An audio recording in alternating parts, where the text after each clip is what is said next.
pertama kalinya siluman Rusia Su-57 eksekusi mati jet tempur Ukraina.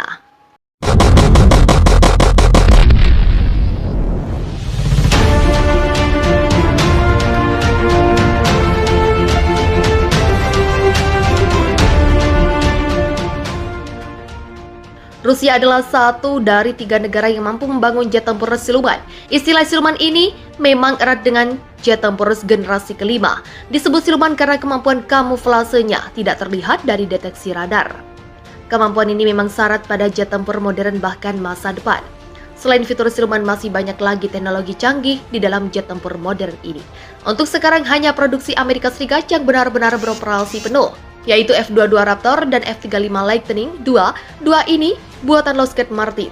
Lalu ada J-20 Mighty, Dragon asal Cina, dan Su-57 Valon Rusia. Zona Jakarta menyebutkan kemampuan Su-57 Zilon ini bahkan di atas Su-35. Sebagai gambaran, Su-35 merupakan jet tempur kelas berat generasi 4,5. Jet tempur semacam Su-35 ini dianggap sebagai pesaing F-15 Ingli Boeing AS. Bahkan Indonesia pernah berupaya untuk mendapatkan jet tempur Rusia itu. Siluman Su-57 dapat melacak 60 target sekaligus, karena dia dilengkapi dengan 6 radar sebagai perbandingan. Su-35 hanya menggunakan 3 radar dan Ukraina hanya menggunakan 1 radar di setiap jet tempurnya. Radar yang digunakan Su-57 juga tidak main-main, yaitu radar aktif Electronical Scans Ray, super canggih. Radar macam AESA ini memang lumrah ditempatkan pada platform tempur modern. Dan belum lama ini jet tempur generasi paling modern Rusia ini menunjukkan tariknya. Disebutkan Defense View, Su-57 Valon berhasil tembak jatuh Su-27 Ukraina. Kejadian itu terjadi pada 10 Oktober lalu di salah satu kota Ukraina. Dalam kejadian itu, Su-57 menembakkan rudal R-37M BVR, yang artinya serangan Valon berada di luar jangkauan penglihatan mata. Singkatnya, serangan jet tempur Rusia ini datang dari jarak yang sangat jauh. Menurut Defense View, Su-27 diterbangkan untuk menyerang drone Rusia. Tapi karena terbang terlalu tinggi hingga masuk pada jarak serang Su-57 Valon, terlihat siluman Su-57 ini di medan pertempuran merupakan sebuah fenomena karena sedari awal Rusia enggan memakainya di Ukraina. Zona Jakarta mengutip Militer Watch Magazine, ada berapa alasan yang mendasari. Pertama, karena unit Su-57 yang siap tempur sangat sedikit. Awalnya Su-57 diharapkan memasuki layanan di tahun 2015 dengan 60 unit dan 200 unit di tahun 2025. Tapi sayangnya hanya ada belasan unit Su-57 yang siap terbang. Jumlah ini tidak cukup untuk membentuk bahkan untuk setengah skuadron, padahal Rusia disebut sebagai pelopor jet tempur generasi kelima. Tapi pasca runtuhnya Soviet, ekonomi SDM maupun SDA, mereka berada di level tidak baik-baik saja, terutama pada sektor pertahanan, dan hal inilah yang dipercaya sebagai akibat penundaan pengembangan jet tempur generasi kelima, yaitu Su-57 Valon. Saat ini Rusia mengharapkan 76 unit jet tempur ini siap tempur di tahun 2027. Alasan kedua kenapa Su-57 tidak dikerahkan di Ukraina karena terlalu canggih. Benar, Su-57 dirancang terlalu canggih sehingga membutuhkan lawan yang layak. Sedangkan Ukraina tidak memiliki jet tempur yang selevel.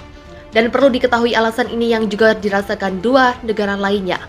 Masing-masing negara tidak serta-merta mengerahkan jet tempur silumannya. Biasanya jet tempur ini dipakai untuk agresi militer skala besar dengan lawanan yang sepadan. Dan yang ketiga adalah lanjutan dari alasan kedua di atas. Su-57 tidak dikerahkan karena Angkatan Udara Ukraina dinilai terlalu lemah.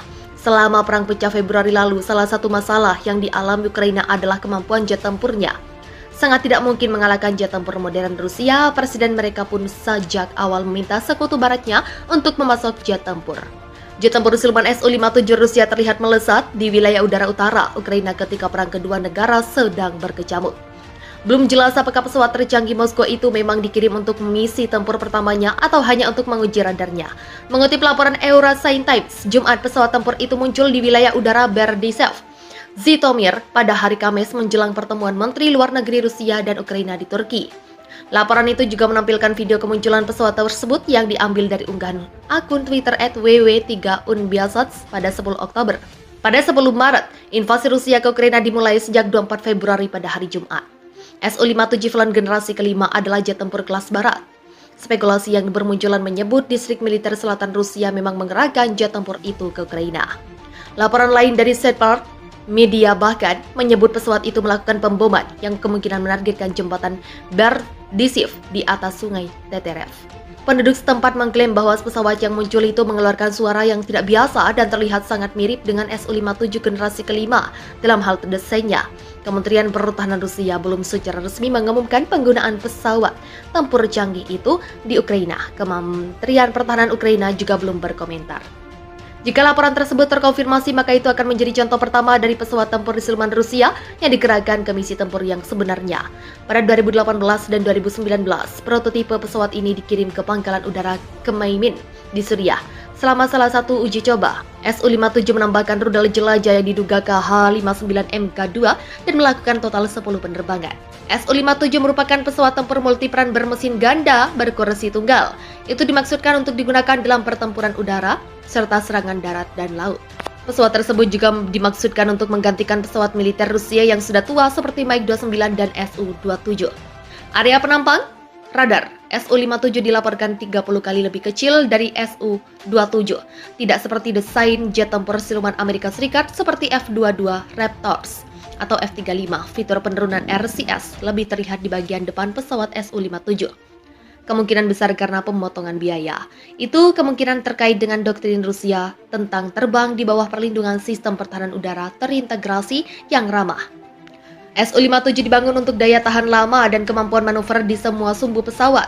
Hal ini dilengkapi dengan sistem sensor modern yang sangat terintegrasi yang memungkinkan untuk melacak hingga 60 objek pada saat yang sama menggunakan 6 radar. Pesawat tempur ini dilengkapi dengan 4 rudal udara ke udara K-77M jarak menengah dengan sensor AESA untuk perang di luar jangkauan visual sebagai persenjataan utama, serta 2 rudal jarak pendek inframerah homing K-74M2.